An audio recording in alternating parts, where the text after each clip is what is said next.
Welcome to Tantrum Con Studio D. I'm Kevin Delp. Today we're looking at a prototype of Mutants, the card game from Lucky Duck Games.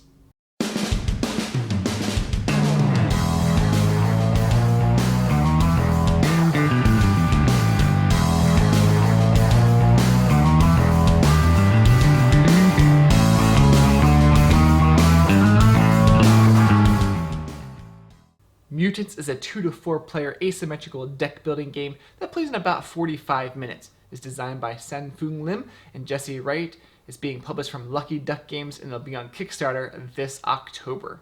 Now in the game, you're trying to create the ultimate warriors and demonstrate their prowess in the arena.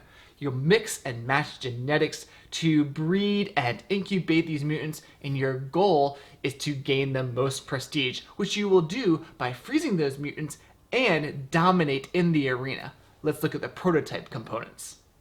There's an arena board, player boards, player markers, basic mutant cards and advanced mutant cards, player aid cards, and pre-constructed gene pool cards. To set up the game, you'll place the arena board in the center of the table with the power track and score markers on it. Everyone starts with a basic set of cards in their deck, but also their own set of pre-constructed gene pools that they have their own symmetrical abilities compared to the other players. They'll place these out in 3 stacks. The first thing you do on your turn is ready your mutants. If you have a mutant in the middle spot, you have to move it to the left or right. If one of them is empty, it has to go to that space. If you don't, then you skip this phase. We'll talk more about this later. Then you take an action. You can either breed, incubate, or deploy a mutant. If you breed, you discard 2 cards. You're trying to match the gene icons on your cards to one of the cards in your gene pool. You take the new card and immediately play it in the middle slot and activate its deploy ability, which is the top of the 2 banners. Or instead, you could incubate by discarding any 1 card from your hand and picking any mutant from your gene pool. Place it in your incubator face up. At the end of the round, this mutant will be moved to the top of your deck to be drawn for the next round. Or you could deploy a mutant by choosing any card from your hand and activating its deploy ability by placing it in the middle slot. Let's look at the makeup of the card. In the top left corner is the gene icon. In the top right corner is the freeze value. We'll talk about that later in the video. Then there's the top banner, which is the deploy ability, and the bottom banner is the leave ability when it actually leaves your arena. Here are some of the abilities on the cards. If you gain power, then you move up the power track. If you're ever on the top space of the power track and you gain a power, then move each opponent's tracker 1 space back for each power you gain. You could lose power, which means you'll go backwards. You could draw cards and then have to discard some. You could attack other players if you see this icon. But there are also block cards. These activate if you have face-up mutants in one of your arena slots when someone tries to attack you. And there are ongoing abilities like this one. Each time you copy, you could get 2 power. After your turn is over, it moves to the next player, and players will continue taking turns around the table, taking multiple turns until the round's over, which happens one of 2 ways.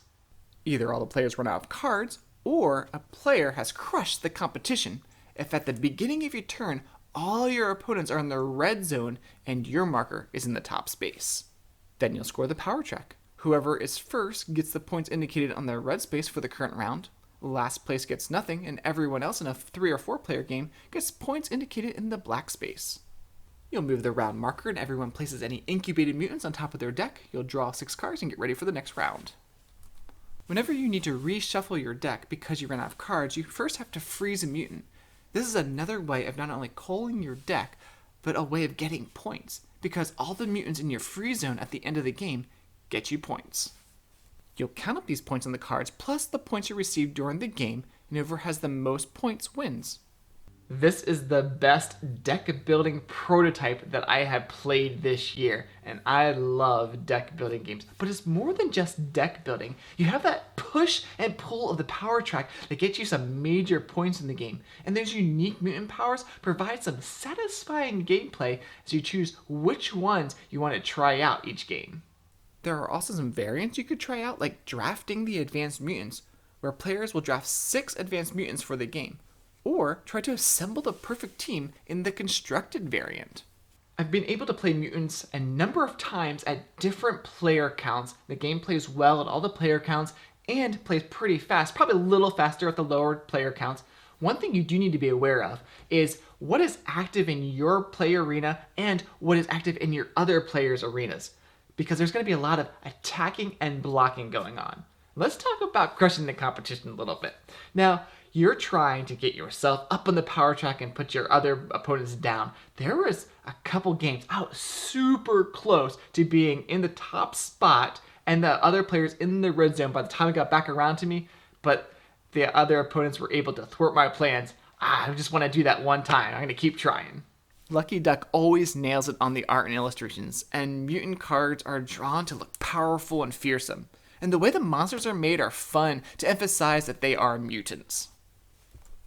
There are lots of interesting choices to make in the game. What mutant should I play and how should I play them? Because when you play them, they have that deploy ability. And then when you move them to the left or the right, they have a leave ability when they leave your arena. So moving through and cycling through the mutants at the right time is paramount to winning the game.